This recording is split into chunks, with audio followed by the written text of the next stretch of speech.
విశాఖలో మంత్రి నారాయణ పర్యటించారు. పాండురంగాపురం, ఆర్కే బీచ్ పరిసర ప్రాంతాల్లో డ్రైనేజీ వ్యవస్థను జీవీఎంసీ కమిషనర్ కేతన్ గార్గ్తో కలిసి పరిశీలించారు. ఈ సందర్భంగా మంత్రి నారాయణను పిఠాపురం టీడీపీ మాజీ ఎమ్మెల్యే ఎస్వీఎస్ వర్మ కలిశారు. వర్మను జీరో చేశామనే వ్యాఖ్యలపై మంత్రి నారాయణ క్లారిటీ ఇచ్చారు. టెలికాన్ఫరెన్స్ లో తాను మాట్లాడిన మాటలను కట్ పేస్ట్ చేసి సోషల్ మీడియాలో ప్రచారం చేశారని చెప్పారు.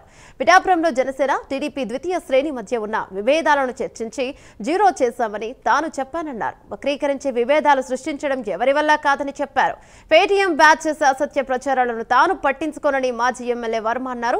మంత్రి నారాయణ వ్యాఖ్యలపై అభూత కల్పనలు ప్రచారం చేశారని మండిపడ్డారు. కూటమి మధ్య విభేదాలు సృష్టించడం ఎవరి వల్ల కాదన్నారు. వర్మ గారు 2014లో 50,000 మెజారిటీతో గెలిచారు.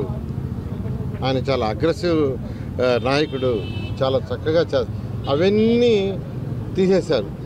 అక్కడ ఏ ప్రాబ్లం లేకుండా జీరో ప్రాబ్లం ఈరోజు అని చెప్తే దాన్ని వక్రీకరించి రకరకాలుగా దాన్ని సోషల్ మీడియాలో పంపించారు. ఇది కరెక్ట్ కాదు. వైసీపీ నాయకులు ఏమనుకున్నా ఏం చేసినా మా మధ్య ఎటువంటి విభేదాలు రావండి.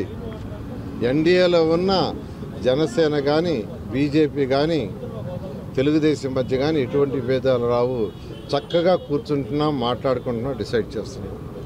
ఈరోజు వర్మ గారు కూడా ఆయన చాలా హ్యాపీ. ఈరోజు యాక్చువల్గా పిఠాపురంలో వర్మ గారు చాలా హ్యాపీ. ఎందుకంటే ఆ వీడియో రాగానే నాకే ఫోన్ చేశారు, సార్ ఇలా ఆ వీడియోలో వక్రీకరించేస్తున్నారు అని ఆయనే ప్రశ్నించారు. అందువల్ల నేను అందరికీ మీడియా తరఫున చెప్తున్నాను, ఈ రాష్ట్రంలో ఎన్డీఏ ప్రభుత్వం చాలా స్ట్రాంగ్ ఉంటుంది. పచ్చగా ఉన్న కాపురాలను కూలగొట్టాలని ఆలోచన చేసి ఛానళ్ళన్నీ కూడా రకరకాలుగా ఆయన్ని కట్ చేసి పెట్టడం ఇవన్నీ ఉన్నాయి. తెలుగుదేశం పార్టీలో ఒకటి చెప్తున్నా, 23 ఏళ్ళు చంద్రబాబు నాయుడు గారితో కలిసి ప్రయాణిస్తూ ఉన్నాం. చంద్రబాబు నాయుడు గారు దూకమంటే దూకుతాం, ఆగమంటే ఆగుతాం, పని చేయమంటే పని చేస్తాం. అలాగే లోకేష్ గారి నాయకత్వంలో కూడా మేము ఆ విధంగా పనిచేస్తాం. మేము పార్టీకి పిల్లర్ లాంటి వాళ్ళం, అంతేగాని పార్టీలో ఇప్పుడు నారాయణ గారు ఏమి మాట్లాడిన దాన్ని మాట్లాడడం ఇవన్నీ కాదు. ఒక కోఆర్డినేషన్, ఒక బ్రిడ్జ్ కింద జనసేన పార్టీకి, తెలుగుదేశం పార్టీకి కాకినాడ జిల్లాలో ఏ సమస్యలున్నా మరి 15 రోజులకి 20 రోజులకి ఒకసారి వచ్చి సార్ట్అవుట్ చేసుకుంటూ వెళ్తున్నారు. మా సమస్యలు కూడా ఆయన చెప్తున్నాం, చంద్రబాబు నాయుడు గారిని కలుస్తున్నాం, మాట్లాడుతున్నాం, అన్ని రకాలుగా ఉంటాయి. కూటమి అనేసరికి జాయింట్ ఫ్యామిలీలో రకరకాల సమస్యలు ఉంటాయి. అదే సింగిల్ ఫ్యామిలీలో అనుకోండి, ఒక కొడుకు కూతురు ఉంటారు. అంచేత జాయింట్ ఫ్యామిలీ వచ్చినప్పుడు చిన్న చిన్న ఇబ్బందులు ఉంటాయి. ఆ ఇబ్బందులన్నీ కూడా జీరో చేసామని నారాయణ గారు వాళ్ళ లీడర్ చెప్పారు. జీరో చేసాం, వర్మ కూడా అక్కడ పార్టీ చెప్పినట్టు వెళ్తున్నాడు కదా, మీరు ఉండాలి కదా అన్న ప్రశ్న నారాయణ గారిది.